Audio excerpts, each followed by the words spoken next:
Hello everyone, welcome back to my another mini blog. তো সেদিন ছিল আমরা একটা বন্ধু আর বান্ধবীর দুজনের একদিনে বার্থডে। তো সেটা আমরা সেলিব্রেট করার জন্য চড়িভাতিতে চলে গেছিলাম। আর ওখানে গিয়েই ফার্স্টে রূপঙ্করকে ওর গিফটটা দিয়ে দিলাম। আসলে আজকে ট্রিটটা ওই দেবে, ওই জন্য ওকেই গিফট দিয়েছি। আর যেদিন শিউলি ট্রিট দেবে সেই দিন ওকে গিফট দেবো। আমাদের ক্যালকুলেশন কিন্তু একদম মানে কি বলবো।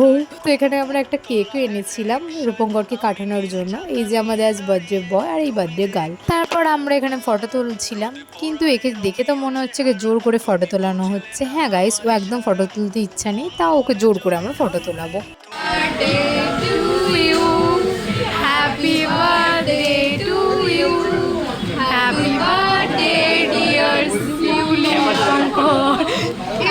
তারপর এই যে একটা কেক এনে দুজনকে কাটিং করিয়ে দিয়েছি, কারণ দুজনেরই যে আজকের বার্থডে, মানে এক ডিলে দুই পাখি আর কি মেরে দিয়েছি। ভাবো ক্যালকুলেশনটা কেমন।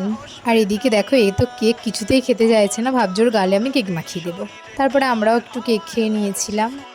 আর এখানে খাবার অর্ডার দেওয়ার পরই তো চলে আসবে না খাবারটা, কিছুক্ষণ ওয়েট করতে হবে। তাই আমরা একটু গল্প করছিলাম এখানে যে যার মতো। আর এদিকে রূপঙ্করের জন্য একটা আমরা গেঞ্জিও এনেছিলাম, সেটাও দেখাচ্ছিল।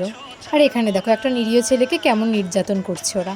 আর এখানে আমরা কি করছিলাম ভাবছো তো, পিএমপিসি গাইজ। আমরা একটু পরচর্চা পরনিন্দা করতে ভালোবাসি। তারপর আমাদের খাবারটাও দিয়ে দিয়েছিল। আর এদিকে দেখো, এই ফটো তোলার জন্য সোফার ওপরেই উঠে পড়েছে। তারপর এদিকে আমাদের খাওয়া দাওয়ার ডান। তারপর আমরা শুধু খাওয়া দাওয়াও করিনি, পার্সেল করে বাড়ির জন্যও নিয়ে এসেছি। মানে কেমন হাবাতে মানুষজন, ভাবতে পারছো। আর এদিকে বিল দেখে তো মানে রীতিমতো আমি শকড হয়ে গেছি। তারপর ভাবলাম যাই হোক, বিলটা তো আর আমরা দেবো না, দেবে রূপঙ্কর, তো ও বুঝবে। তারপর সবাইকে টাটা করে বেরিয়ে এসেছিলাম। জানতাম না না একটা অটোতে গোতাগুতি করে আবার যেতে হবে। তারপরে এই যে যেটুকু পিএমপিসি করা বাকি ছিল অটোতে বসে বসে করে নিয়েছি।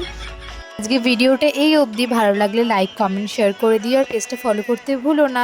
Tata bye.